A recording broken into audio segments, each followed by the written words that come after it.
Assalamualaikum warahmatullahi wabarakatuh. Ila hadratin Nabi al-Mustafa Rasulullah sallallahu alaihi wasallam wa alihi al-kiram wa ashabihi Allah sallallahu. Fatiha. A'udzu billahi minasyaitonir rajim. Bismillahirrahmanirrahim. Alhamdulillahi rabbil alamin. Ar-Rahman. Maliki yaumiddin. Ihdinas siratal mustaqim. صراط الذين أنعمت عليهم غير المغضوب عليهم ولا الضالين.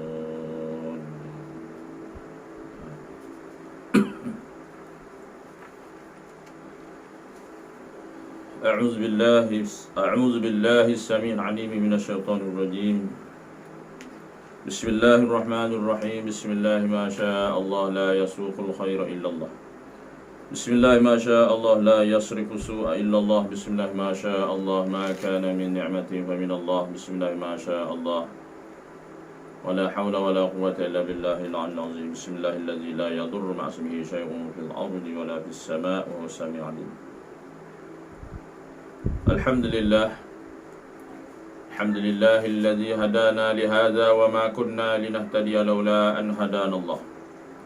أشهد أن لا إله إلا الله وحده لا شريك له وأشهد أن سيدنا محمدا عبده ورسوله أرسل رسوله بالهدى ودين الحق ليظهره على الدين كله وكفى بالله شهيدا. سبحانك لا علم لنا إلا ما علمتنا إنك أنت العليم الحكيم. رب اشرح لي صدري ويسر لي أمري واحلل عقدة من لساني يفقهوا قولي.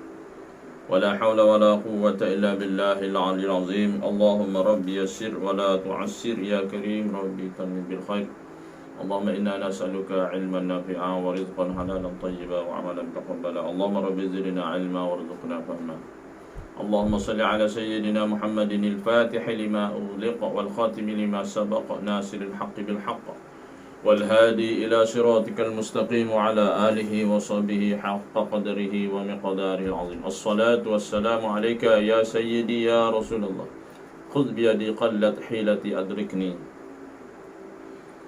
وصلى الله على سيدنا محمد وعلى آله وصحبه وسلم والحمد لله رب العالمين.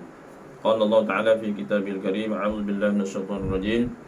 ومن أحسن قولا ممن دعا إلى الله وعمل صالحا وقال إنني من المسلمين. صدق الله العظيم. Yang hormati lagi dikasihi Tuan Pengurusi Masjid, Timbalan Pengurusi, Ketua Pegawai Masjid yang dimuliakan Al-Fadhil Tuan Imam, Tuan Bilal, Tuan Siap, Tuan-tuan ahli jawatankuasa Masjid, tuan-tuan dan puan-puan muslimin muslimat sidang jemaah rahimakumullah. Alhamdulillah, segala puji dan syukur kita sama-sama rafa'kan kepada Allah Subhanahu wa taala kerana pada malam ini dengan izin Allah Subhanahu wa taala sekali lagi kita ada program kelas takmir kita secara online. Moga-moga mendapat manfaat dan keberkatan kita bersama insya-Allah. Apa-apa pun ilmu-ilmu yang baik kita amalkan menjadi makanan rohani kita sebagai kata pedoman hidup kita. Moga-moga dengan ilmu yang kita dapat amalkan bersama insya-Allah menjadikan kita orang yang benar-benar beriman, bertakwa kepada Allah Subhanahu wa taala insya-Allah.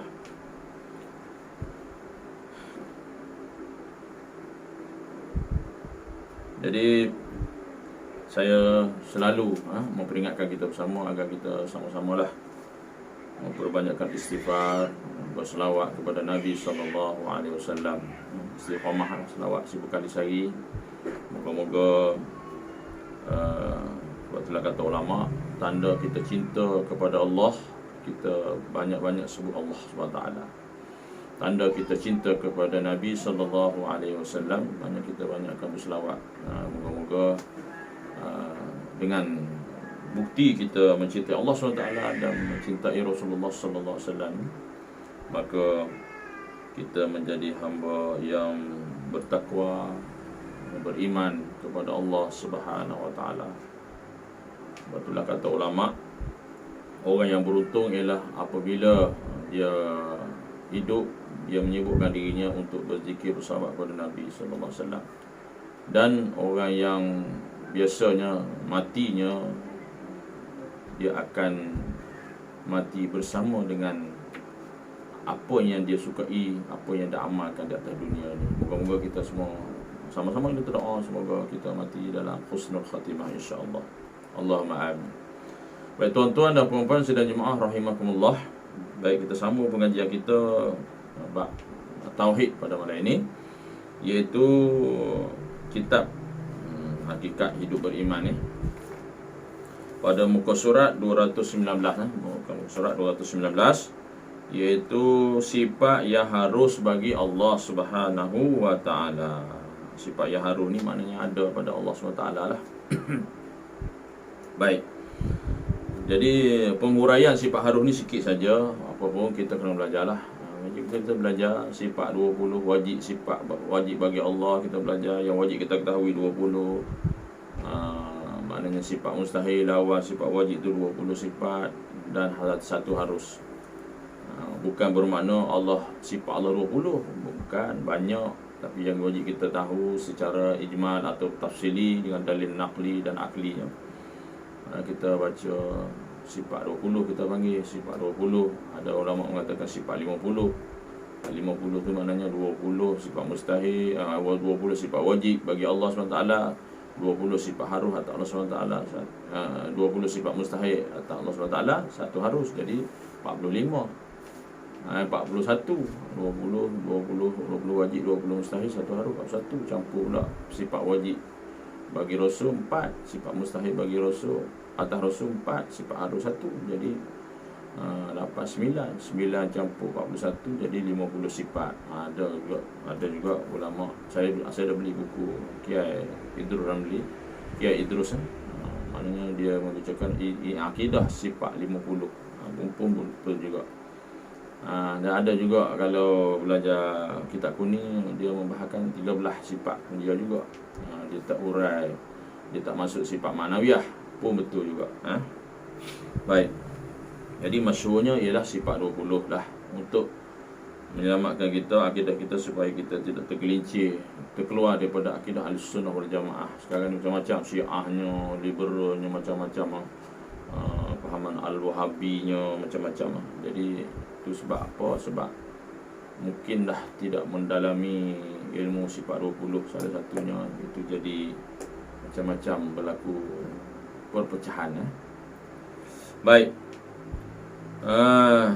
Muka surat 219, sifat yang harus bagi Allah Subhanahu wa taala. Qala musannifu wa nafa'ana bi ulumihi fid dharain amin ya rabbal alamin. Bismillah. Sifat harus bagi Allah Subhanahu wa taala itu ialah mengadakan atau meniadakan.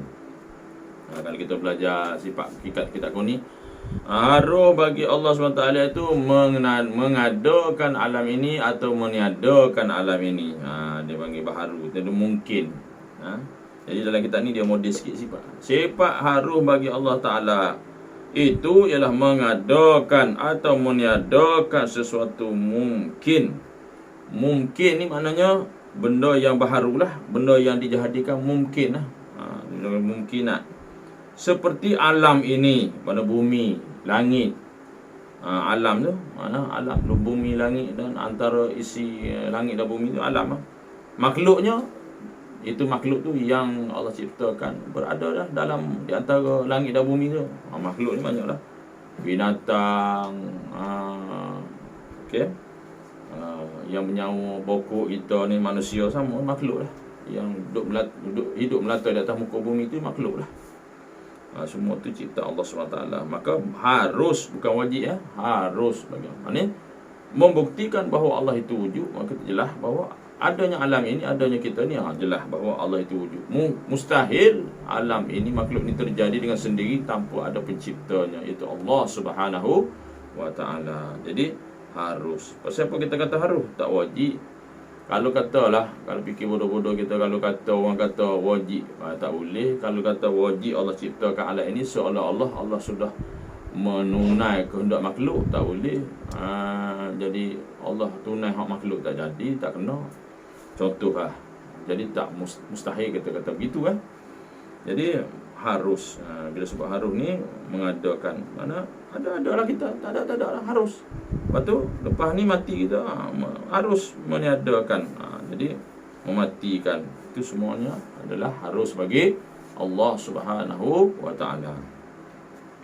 Ada beberapa perkara yang wajib diyakini dan perlu diambil perhatian. Ini dia huraian. Yang pertama, harus bagi Allah SWT menjadikan sesuatu perkara itu baik atau buruk. Harus.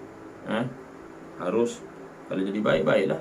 Buruk lah. Mana hebatnya Allah SWT ni. Nak buktikan kita hebatnya Allah SWT, adilnya Allah SWT ni.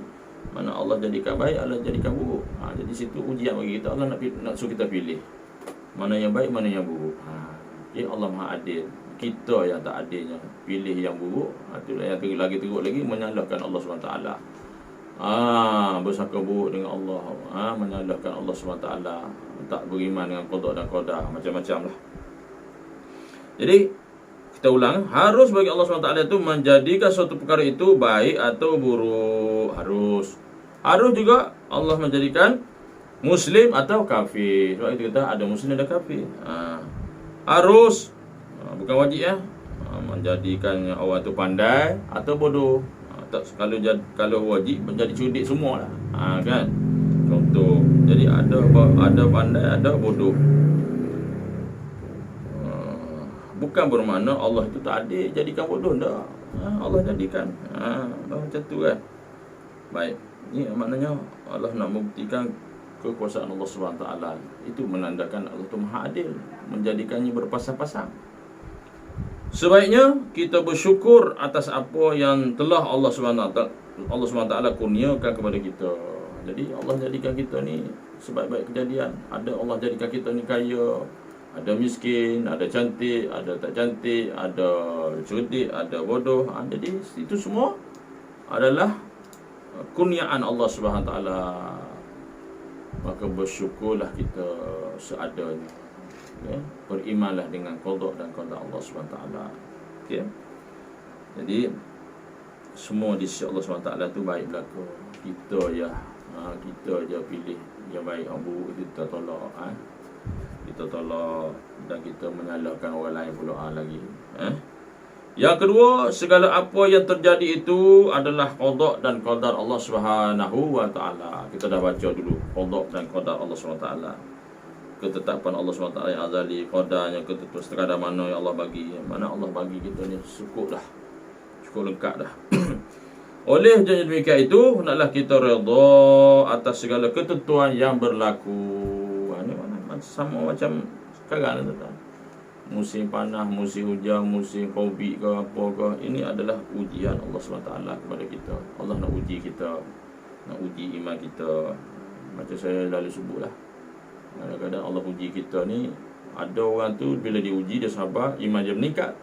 Ada orang diuji oleh Allah SWT tak sabar, buruk sangka, dan bukan setakat imam jatuh, boleh jatuh kufur, boleh jatuh syirik pada Allah. Na'udzubillahi min zalik. Bahaya kan? Jadi semua ni adalah kehendak Allah SWT. Dan kita ingat, penyakit ke apa ke tidak boleh memberi mudarat kecuali dengan izin Allah SWT. Sebab semua yang berkuasa yang betul Allah SWT. Itu pun jaga-jaga. Kalau kita meletakkan kuasa makhluk, kita dah jadi syirik. Ya?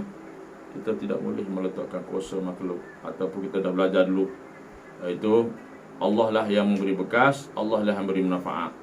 Pegang tu sampai bila-bila, selamatlah. Cuma kita sebagai makhluk Allah, hamba Allah SWT, apa yang Allah jadikan, apa Allah uji kita ni, kita sabar dan kita wajib berusaha dan berikhtiar ke arah kebaikan. Itu tak itu sajalah. Apa-apa pun, sebab ke musabab ke apa sekalipun yang berlaku, yang kita buat usaha, semua adalah kuasa Allah SWT. Berhasil tak berhasil pun bukan kuasa kita, Allah SWT juga. Jadi pusing ke mana pun kembali kepada mengesahkan Allah SWT. Selesai.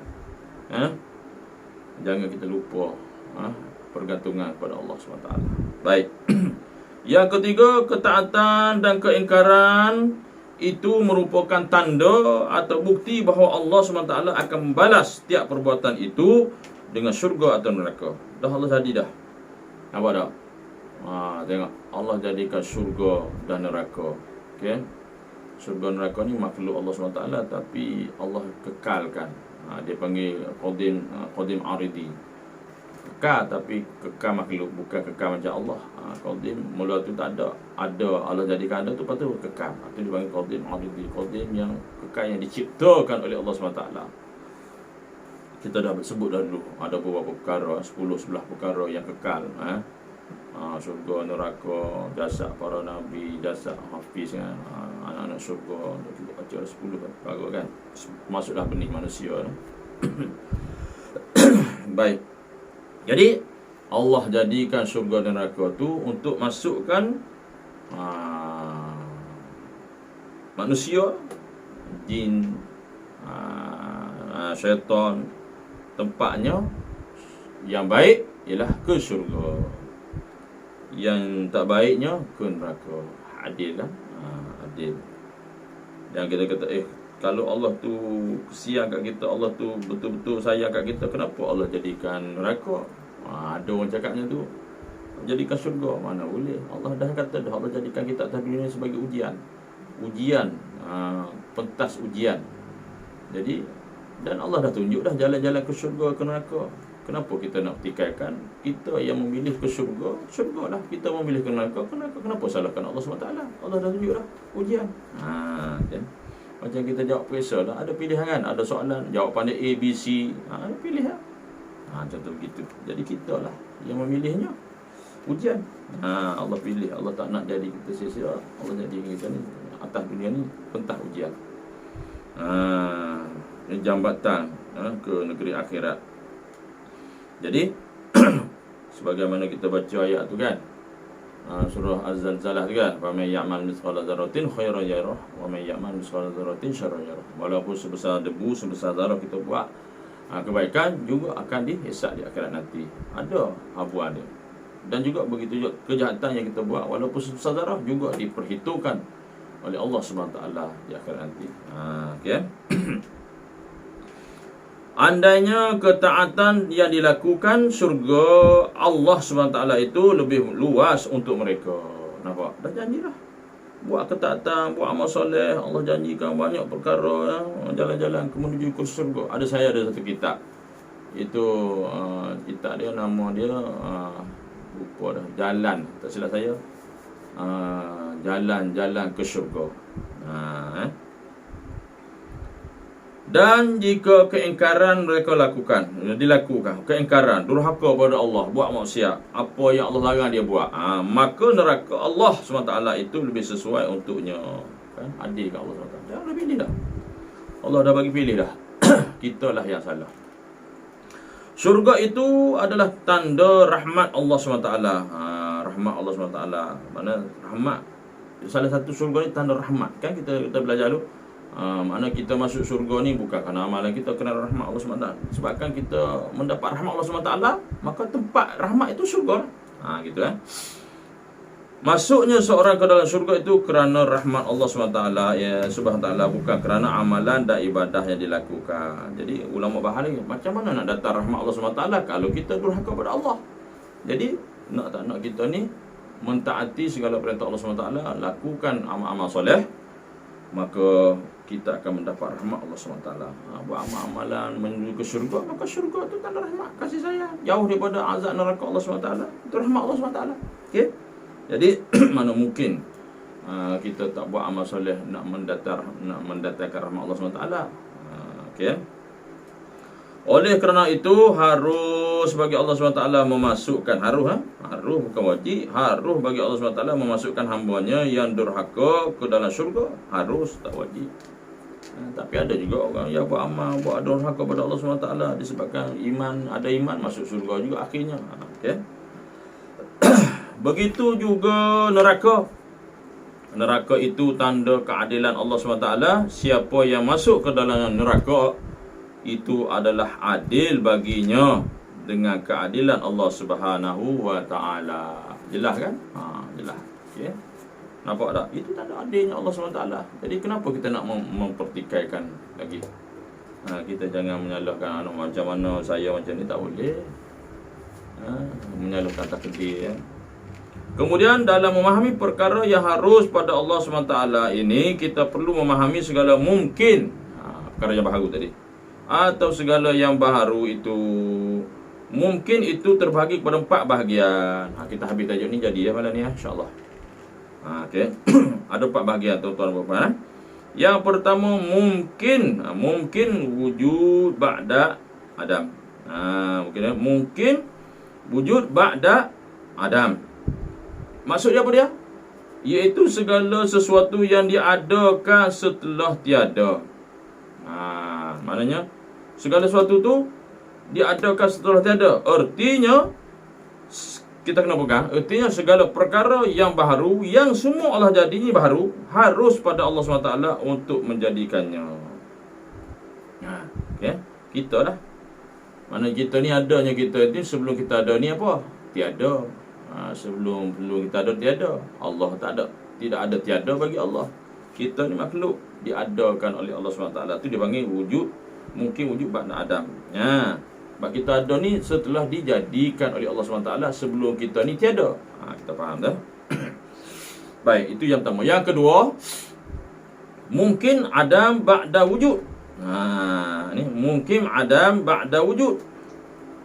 Okay. Iaitu sesuatu yang telah ada. Maknanya tadi belum ada, ni sesuatu telah ada. Allah jadikan ada. Tetapi telah ditiadakan oleh Allah SWT.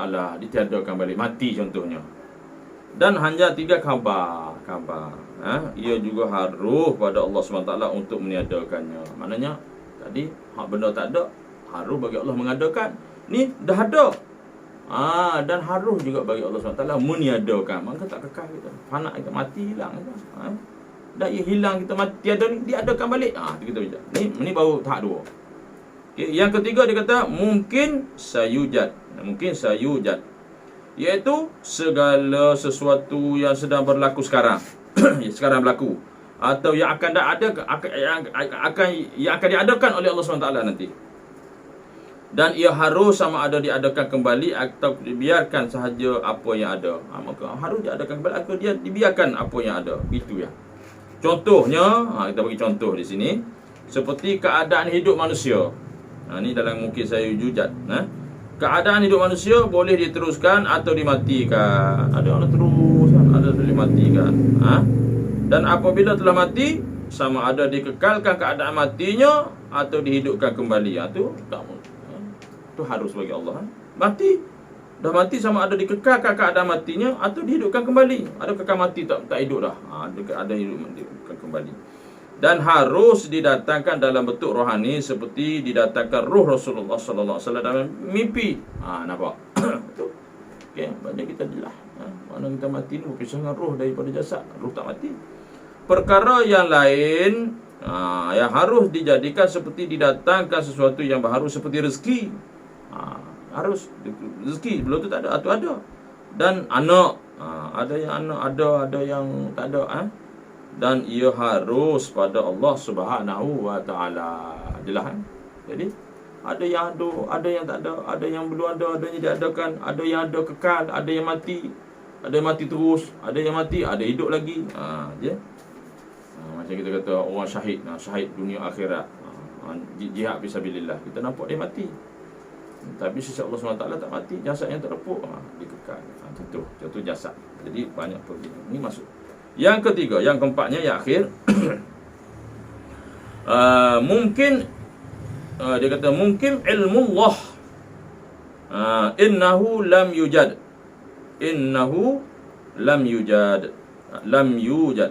iaitu sesuatu yang diketahui. Dia kata ni perkara yang baru ni mungkin ni, iaitu sesuatu yang diketahui dalam ilmu Allah Subhanahu wa taala. Tetap tiada berkehendak dijadikan di dalam dunia, seperti berimannya Abu Jahal. Contoh, berimannya Abu Jahal atau Fir'aun, atau zahirnya Allah SWT di dalam dunia dalam bentuk makhluk. Perkara itu adalah mustahil pada akal, tetapi harus pada Allah Subhanahu wa taala. Cuma ia hanya dalam ilmu Allah SWT sahaja. Kita tak boleh mewajibkan harus apa berlaku harus. Ia harus Allah SWT, ini harus Allah SWT zahirkan zatnya seperti di malam Mi'raj Nabi SAW di akhirat nanti, dan tidak di dunia. Itu harus. Kalau kita belajar, maknanya di dunia kita tidak boleh melihat Allah SWT. Nabi SAW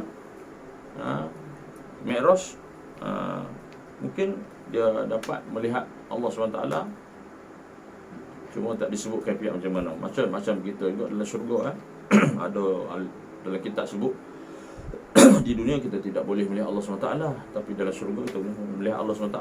Masuk syurga dulu dah nak lihat Allah SWT, tapi tak tahu kaifiat macam mana. Sebab alam dunia dengan alam syurga ni berbeza. Jadi itu di bawah ilmu Allah SWT. Wallahu a'lam, kita tak tahu. Kita tak tahu, cuma kita rujuk kepada kalam ulama. Baik. Yang akhirnya dia buat di situ, rajah situ kesimpulan itu sifat harus. Dia buat kesimpulan tadi, dia pecah petak dah. Sifat harus iaitu pecahan perkara mungkin harus, iaitu dia kata mungkin maujud. Dia kata mungkin maujud, iaitu ta'alluq ma'iyah. Satu. Yang kedua mungkin adam ba'dal maujud, iaitu ta'alluq taksiri. Yang seterusnya mungkin sayujad, iaitu ta'alluq bi qudwah, ta'alluq bi quwwah. Yang keempatnya mungkin ilmullah innahu lam yujad, dia panggil ta'alluq hukmiyah. Ini pecahan, insya-Allah. Okey. Jadi dia tidak bagi penerangan di sini. Mungkin akan datang kita akan bagi pencerahan lagi apa yang dikatakan yang tersirat ni. Ta'alluq ma'iyah, ta'alluq taksiri, ta'alluq bi quwwah, ta'alluq hukmiyah. Ni dia dalam kitab ni tersebut dah. Insya-Allah mungkin kita akan baca akan datang lah, insya-Allah. Baik, tuan-tuan dan puan-puan muslimin, muslimat, hadirin, hadirat sidang jemaah rahimakumullah. Jadi habislah tajuk tu tuan-tuan dan puan-puan. Cukuplah kita dapat memanfaatkan sedikit ilmu antara maghrib dan isyak ni, insya-Allah. Sekejap lagi insya-Allah isyak masuk. Jadi sabar-sabarkanlah sampaikanlah ilmu ni, insya-Allah. Sekurang-kurangnya walaupun kita tidak secara berdepan, kita secara live pun maknanya adalah majlis ilmu. Sebab kalau kita lihat apa kata Imam Asy-Syahid Hasan Al-Banna, kalau 3 hari atau seminggu kita tidak mengikuti majlis ilmu, hati kita menjadi keras. Jadi ada majlis ilmu sama ada secara online, live Facebook, audio kuliah dan sebagainya, macam-macam kita ada sekarang ni, zaman IT sekarang ni. Jadi jangan biarkan kita 3 hari atau seminggu tak dengar kuliah menyebabkan hati kita jadi keras payah. Bila keras payah, nak buang ibadat malah jadi gelap kan, jadi macam tu lah, tutup lah. Jadi lama-lama dia biar gelap gitu, tak nampak Allah, berat lah. Jadi sama-samalah kita semasa PKP ni kurangkanlah keluar rumah. Jadi ikut SOP, maknanya amalkanlah memakan sunnah. Sambil itu banyakkan beribadat, berdoa kepada Allah Subhanahu Wa Taala agar diri kita, keluarga kita selamat daripada penyakit-penyakit, selamat daripada bala bencana, mara bahaya, malapetaka. Kita dah di zaman yang penghujung ni, zaman akhir zaman ni, tak ada masa dah kita nak kejar dunia. Kata Syekh Zainal Asri Ramli, dia kata jangan sampai dunia ada dalam hati. Letaklah dunia kat tangan kita, Allah di dalam hati. Maksudnya jangan meletakkan Allah dalam hati. Jangan meletakkan dunia dalam hati. Bila meletak dunia dalam hati, tak nampak Allah lah. Jadi hati tu, dalam hati kita ni sentiasa meletakkan Allah dalam hati kita. Jangan masuk dunia dalam hati. Dunia tu di tangan saja. Sebab kita nak kepada Allah. Banyakkanlah amal-amal kepada negeri akhirat. Jadi di samping kita istighfar, selawat, kata ulama, memperbanyakkan bertahlil lah, la ilaha illallah. Setiap kali lepas solat maghrib, subuh 100 kali ataupun sehari 1000 kali, la ilaha illallah. La ilaha illallah. Ataupun setiap kali lepas solat, saya selalu amal ikut tarikat Ahmadiyah. Jadi tahlil makhsus dia panggil, tahlil khusus, iaitu la ilaha illallah Muhammadur Rasulullah fi kulli lamhati wa nafasin adada ma wasi'ahu ilmullah. Itu besar fadilah dia tu. Besar fadilah tu. Jangan tinggal selepas solat 3 kali baca, paling kurang-kurangnya. La ilaha illallah Muhammadur Rasulullah fi kulli lamhatin wa nafasin adada ma wasi'ahu ilmullah. Lepas tu tutuplah la ilaha illallah wallahu akbar 4 kali. InsyaAllah lebih hebat lagi pada kita berarti la ilaha illallah, la ilaha berapa ribu kali saya sebut, 74 ribu kali. Jadi kita ambil lah fadilah sebut insyaAllah. Jadi isyak dah masuk. Jadi sekadar itu saja tuan-tuan dan puan-puan sekalian. Semoga memberi manfaat pada saya yang lemah, yang dhaif, dan juga kepada diri tuan-tuan dan puan-puan sekalian. Jadi saya mohon ampun dan maaf dan salah dan silap yang baik daripada Allah SWT, yang lemah yang kurang daripada kejahilan firman Tuhan sendiri. Kita tangguh majlis kita dengan tasbih kafarah dan surah Al-Asr. Subhanakallahumma bihamdika asyhadu an la ilaha illa anta astaghfiruka wa atubu ilaik. Bismillahirrahmanirrahim. Wal 'asri innal insana lafi khusr illa alladziina aamanu wa 'amilus shalihaat wa tawassaw bil haqq wa tawassaw bis sabr. A'udzu billahi minasy syaithanir rajim. Bismillahirrahmanirrahim. Alhamdulillahirabbil alamin wassalatu wassalamu ala asyrafil anbiya'i wal mursalin. Radina billahi rabban wa bil islam dinan wa bi Muhammadin sallallahu alaihi wasallam. Allahumma ta'ala al-arifin warzuqna fahman nabiyyin bi jahi hadhil mursalin. Allahumma faqihna fid din wa 'allimna at-ta'wil wa bina siratal mustaqim. Allahumma arina al-haqqa warzuqna ittiba'ahu wa arina al-batila batila warzuqna ijtinabah. Allahumma ij'al jam'ana hadha jam'an marhuma wa tafarruqana min ba'di tafarruqan ma'suma. Sallallahu alaihi wasallam Muhammad wa ala alihi wasallam. Alhamdulillahirabbil alamin. Taqabbalallahu minna wa minkum taqabbal ya karim. Hadza billahi taufiq wa hidayah. Assalamualaikum warahmatullahi wabarakatuh.